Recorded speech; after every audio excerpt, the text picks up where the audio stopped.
क्या वास्तव में मंगल ग्रह पर जीवन का अस्तित्व है? यह सवाल तो बहुत समय से उठ रहा है। पिछले 3 दशकों में मंगल ग्रह पर कई अभियान हुए हैं। महत्वपूर्ण मिशन 2005 में लॉन्च हुआ, जिसमें मार्स रिकॉनेसेंस ऑर्बिटर को मंगल ग्रह का सर्वे करने और क्लोजअप तस्वीरें संग्रहित करने के लिए भेजा गया। इसके बाद 2012 में क्यूरियोसिटी रोवर ने मंगल की सतह पर स्थित अत्यंत दुर्गम गेल क्रेटर में उतरने का काम किया।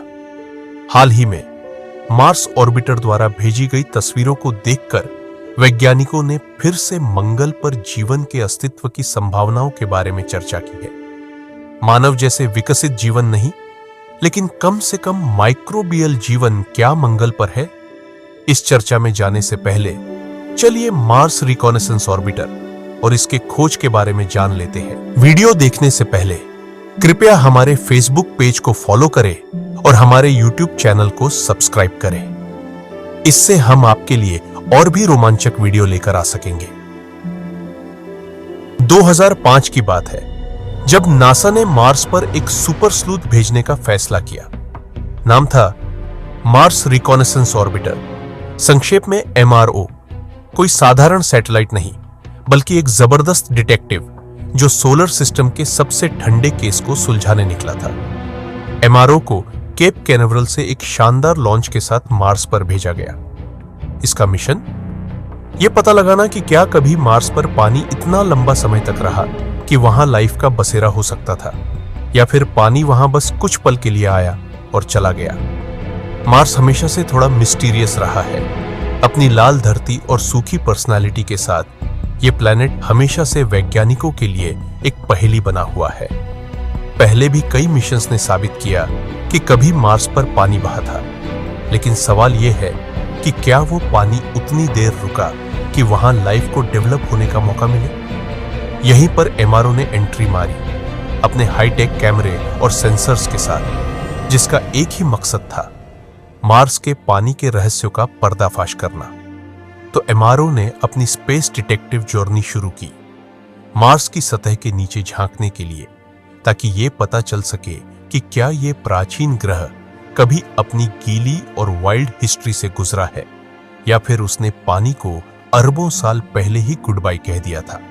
मार्स रिकॉनेसेंस ऑर्बिटर ने जब अपना 7 महीने का मार्स क्रूज पूरा किया, शायद स्पेस में कॉफी पीते हुए और कुछ मस्त क्रॉसवर्ड पजल्स हल करते हुए, तो बिना देर किए अपने मिशन पर जुट गया। एरो ब्रेकिंग के 6 महीने बाद, यानी मार्शियन एटमॉस्फेयर को स्मूथ तरीके से हैंडल करने के बाद, MRO ने पानी की हिस्ट्री को अनकवर करने लगा।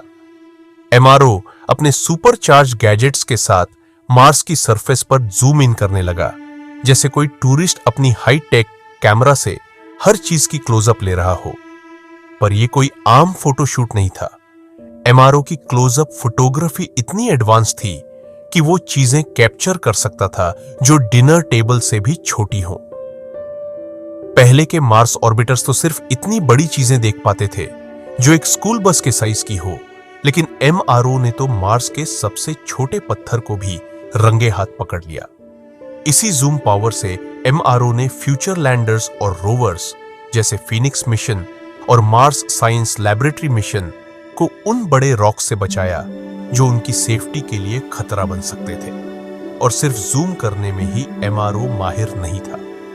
उसने मार्स की मिनरल्स को एनालाइज किया, सब सरफेस वाटर को खोजा और मार्स की एटमॉस्फेयर में डस्ट और वाटर की डेली डिस्ट्रीब्यूशन की मैपिंग भी की। उसने एंशिएंट मिनरल्स खोजे जो केवल लॉन्ग टर्म पानी के कांटेक्ट में बने हो सकते हैं। साथ ही उसने मार्स के पुराने सीज और लेक्स की शोरलाइंस के ट्रेसेस भी देखे। MRO ने यह भी ट्रैक किया कि कैसे पानी टाइम के साथ बहते हुए लेयर्स बनाता है। अब सबसे बड़ा सवाल था मार्शियन आइस का।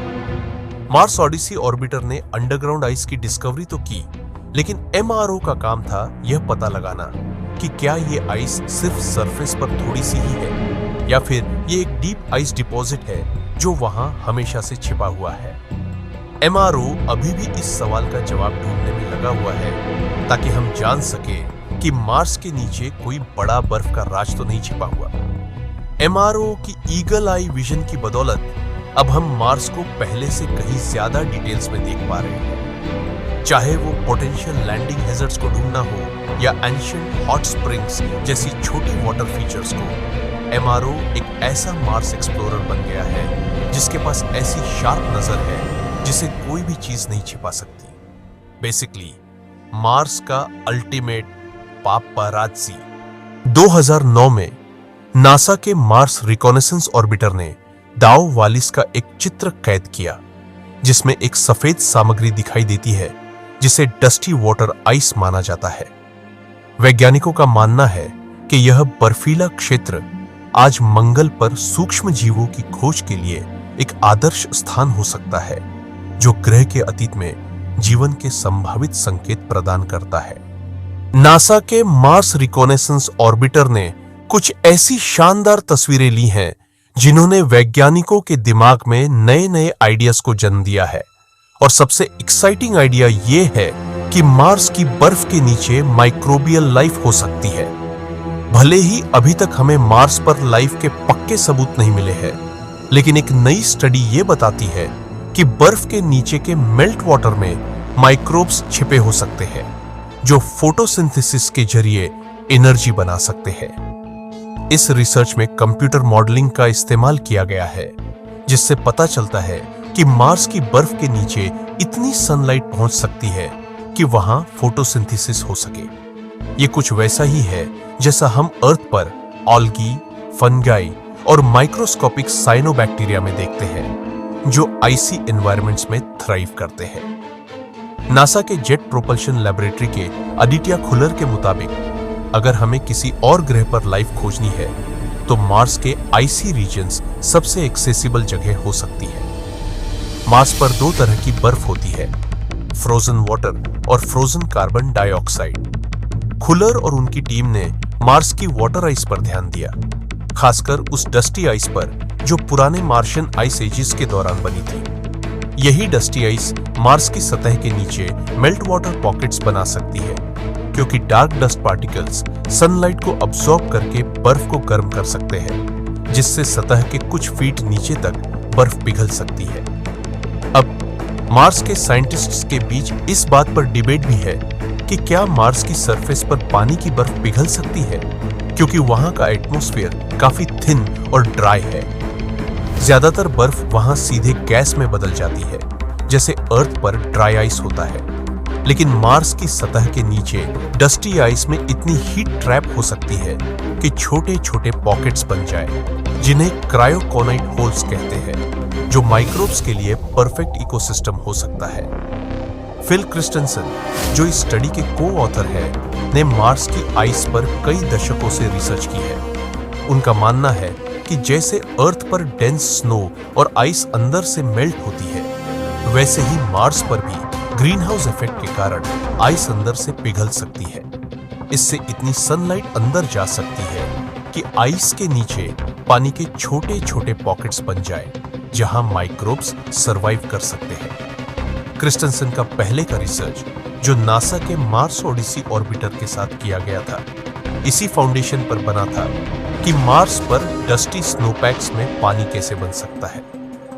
नए फाइंडिंग्स ये सजेस्ट करते हैं कि मार्स की आइस के नीचे 9 फीट तक फोटोसिंथेसिस हो सकती है और बर्फ उस पानी को इवेपोरेट होने से बचाएगी, साथ ही साथ रेडिएशन से भी प्रोटेक्शन देगी।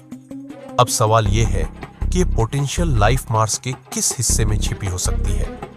वैज्ञानिकों का मानना है कि मार्स के ट्रॉपिकल एरिया में 30 से 60 डिग्री लैटिट्यूड के बीच दोनों हेमिस्फीयर में ऐसी जगह हो सकती है जहां बर्फ के नीचे मेल्ट वाटर के पॉकेट्स एग्जिस्ट करते हो। खुलर और उनकी टीम अब मार्स की डस्टी आइस को लैब में रिक्रिएट करने की तैयारी कर रहे हैं ताकि इसे करीब से स्टडी किया जा सके। साथ ही वो मार्स के उन इलाकों को मैप कर रहे हैं जहां शैलो मेल्ट वाटर हो सकता है जो फ्यूचर में ह्यूमन और रोबोटिक मिशंस के लिए साइंटिफिक टारगेट्स बन सकते हैं।